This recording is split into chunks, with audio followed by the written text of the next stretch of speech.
Thank you, loyal blog readers and listeners, for joining our weekly podcast series, the Class Action Weekly Wire. My name is Jerry Maatman, and I'm a partner at Duane Morris. And joining me today are my colleagues, Eden Anderson and Rebecca Bjork. Welcome. Great to be here, Jerry. Thanks, Jerry.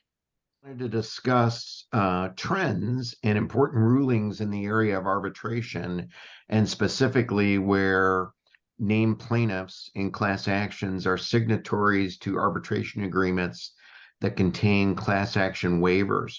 What were some of the most significant developments in this space in calendar year 2023? Jerry, well, while not a class action case, a big development in related PAGA litigation occurred out here in California in 2023.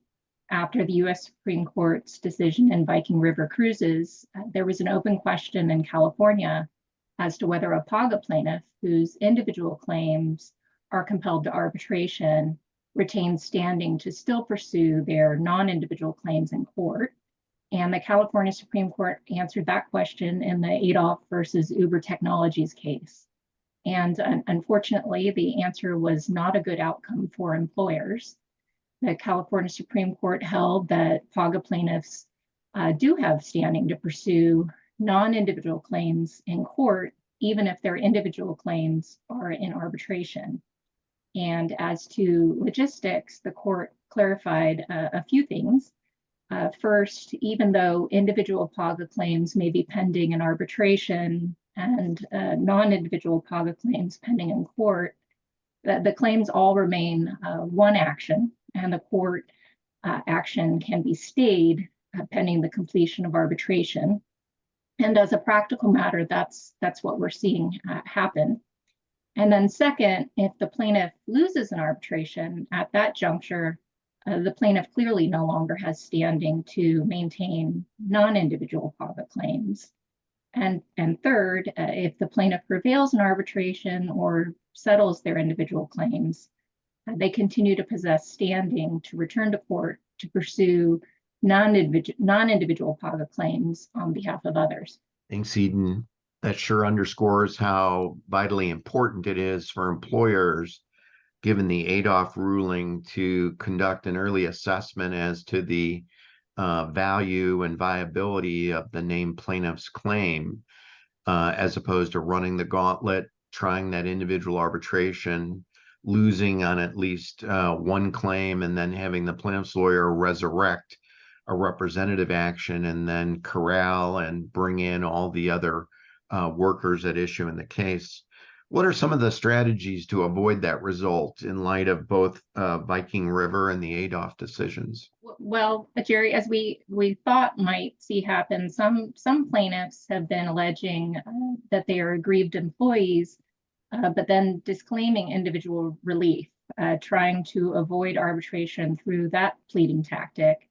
And there's a recent decision from the California Court of Appeal, Balderas versus Fresh Start Harvesting, that plaintiffs are relying upon in support of that tactic. The plaintiff there alleged that she was not suing in an individual capacity. And although the trial court felt the plaintiff lacked standing because she wasn't seeking individual relief, the Court of Appeal disagreed and allowed the case to proceed in court. The Balderas decision was initially unpublished, non-citable, but the plaintiff's bar pushed for it to become a published citable decision.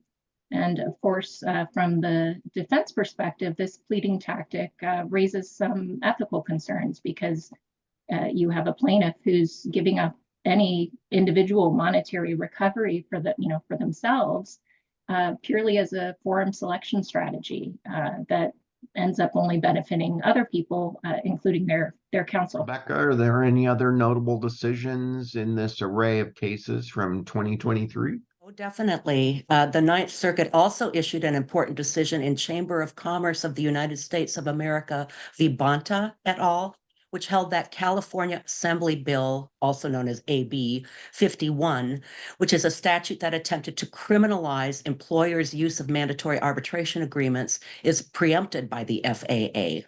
In that case, the Ninth Circuit affirmed a preliminary injunction prohibiting California from enforcing AB 51.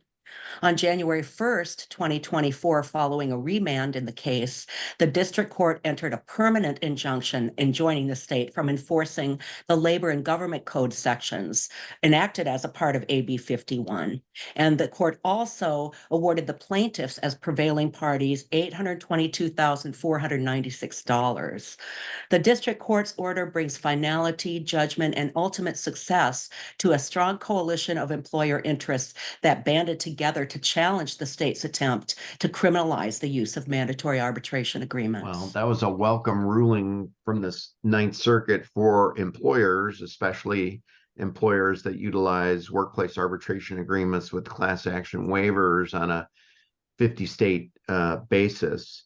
Our Duane Morris class action review kept track statistically in our database about all arbitration rulings last year, and it showed that 66% of the time, 2/3 of the time, employers were successful in winning motions to compel arbitration. And in the instances where they were not, about 1/3 of the time, it wasn't so much that there was something defective about the arbitration agreement, it's that the employer couldn't demonstrate that the employee had signed off on it, that the onboarding program was such that it couldn't be proved. They couldn't find the signature or couldn't find the electronic trail that would demonstrate that the employee actually signed off and agreed to the arbitration program.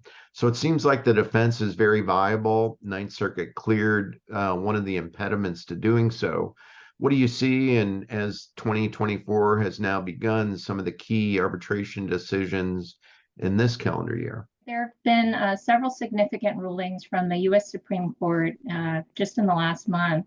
Last week, the court issued its decision in Coinbase versus Suski, which held that where parties have agreed to two contracts, one sending arbitrability disputes to arbitration, and the other sending arbitrability disputes to the courts, that a judge and not an arbitrator must decide which of the two contracts governs. So if a company rolls out successive contracts containing inconsistent terms regarding the forum for dispute resolution, a court will decide which of the two contracts applies. And companies with arbitration programs should take heed of the Coinbase decision and make sure that the wording of later issued contracts does not impair previously existing contractual rights to compel disputes to arbitration. And the U.S. Supreme Court also issued a unanimous decision on May 16th of this year in Forrest v. Spizzirri, holding that when a district court determines that the claims in a lawsuit are arbitrable and a party has requested a stay of litigation, the district court does not have the discretion to dismiss the lawsuit instead. And this decision resolved a split amongst the federal circuit courts over whether Section 3 of the FAA requires a stay in such circumstances by use of the word shall in that provision. And the Supreme Court reasoned very clearly that established canons of statutory interpretation, as well as the structure and the purpose of the FAA, compelled the result in that case. And very importantly, on April 12, 2024, the Supreme Court issued a decision in Bissonnette v. LePage Bakeries Park Street, LLC. And in that case, they held that the application of the transportation worker exemption in the FAA turns upon the work performed by the plaintiff and not the employer's industry. The Supreme Court made clear that this work focus test should not bring within the exemption large swaths of workers who, in some manner engage in products that happen to be within the flow of commerce. But instead, the Supreme Court clarified that the worker at issue must play a direct and a necessary role in the free flow of goods across state borders for the exemption to apply. It certainly seems that the U.S. Supreme Court is a big supporter of arbitration, especially in the class action space, and is trying to clarify things rather than to muddle them. What do you see coming down the track in 2024 in this space? Yeah, Jerry, on the PAGA front, we'll likely continue to see plaintiffs disclaiming individual relief in an attempt to avoid arbitration. And in November, Californians will have the opportunity to vote on an initiative that aims to replace PAGA with a new law, the Fair Play and Employer Accountability Act. And the new law, if passed, will increase penalties for violations. But on the other hand, it won't provide for attorney's fees recovery, which, as you know, is a driving force behind the flood of PAGA cases that we see. And on the class action front, the future viability of the arbitration defense remains an open question as advocacy groups, government regulators, and political figures push for a ban on class action waivers and arbitration, and to carve out categories of claims from arbitration altogether. Well, thank you both very much for this thought leadership and analysis of what we're seeing. Harkens back to the presidential election from 4 years ago, where actually the viability of workplace arbitration agreements surfaced in the presidential debates. So it'll be interested to see if that occurs in this go around this particular summer. Well, thank you both, and thank you, loyal blog readers and listeners, for tuning in to this week's edition of the Class Action Weekly Wire. Thanks, Jerry. Thanks, listeners.